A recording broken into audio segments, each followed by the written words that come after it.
Josué, chapitre 7. Mais les fils d'Israël transgressèrent l'anathème. Akan, fils de Carmi, fils de Zabdi, fils de Zéra, de la tribu de Juda, prit ce qui était voué à l'anathème, et la colère du Seigneur s'enflamma contre les fils d'Israël.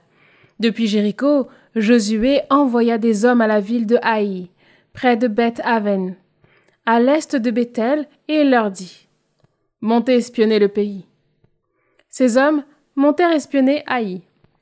Ils revinrent dire à Josué que le peuple ne monte pas tout entier. 2 ou 3 000 hommes monteront et ils battront Haï. Ne fatigue pas là tout le peuple, car ces gens sont peu nombreux. 3 000 hommes du peuple environ montèrent à Béthel, mais ils s'enfuirent devant les hommes de Haï. Les hommes de Haï tuèrent environ 36 hommes.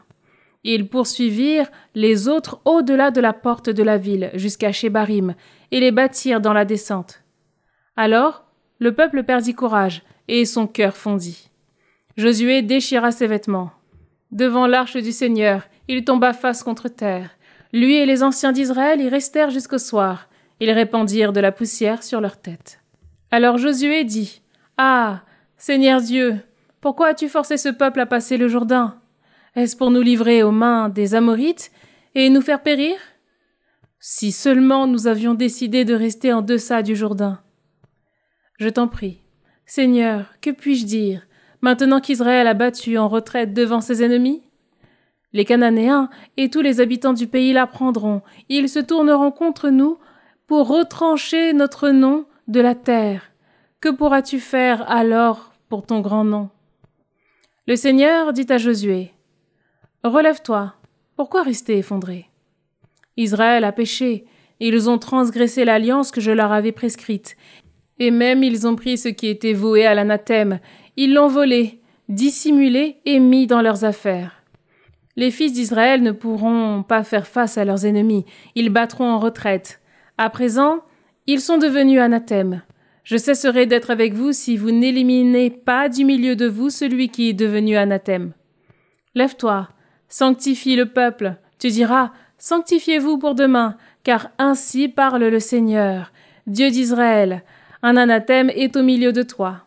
Israël, tu ne pourras pas faire face à tes ennemis, tant que vous n'aurez pas écarté l'anathème du milieu de vous. Au matin, vous vous approcherez par tribu, et la tribu que le Seigneur aura désignée s'approchera par clan, et le clan que le Seigneur aura désigné s'approchera par famille. Et la famille que le Seigneur aura désignée s'approchera, homme par homme. Celui qui sera désigné comme anathème sera brûlé, lui et tout ce qui lui appartient, puisqu'il a transgressé l'alliance du Seigneur et commis en Israël un acte insensé. De bon matin, Josué se leva et fit approcher Israël par tribu. La tribu de Juda fut désignée. Il fit approcher les clans de Juda. Le clan des Zaharites fut désigné. Il fit approcher le clan des Zaharites, homme par homme. Zabdi fut désigné. Alors il fit approcher sa famille, homme par homme.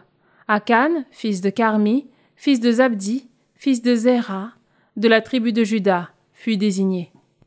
Josué dit à Akan : Mon fils, glorifie le Seigneur, Dieu d'Israël, et rends-lui grâce. Révèle-moi ce que tu as fait, ne me cache rien. Akan répondit à Josué : En vérité, c'est moi qui ai péché contre le Seigneur, Dieu d'Israël. J'ai agi de cette manière. J'ai vu dans le butin un beau manteau de Mésopotamie, 200 pièces d'argent et un lingot d'or d'une valeur de 50 pièces. J'en ai eu envie, je les ai pris. Ils sont cachés dans la terre au milieu de ma tente, et l'argent est dessous. Josué envoya des messagers qui coururent à la tente. Le manteau était caché dans la tente d'Akan et l'argent en dessous. Ils les reprirent dans la tente et les rapportèrent à Josué et à tous les fils d'Israël.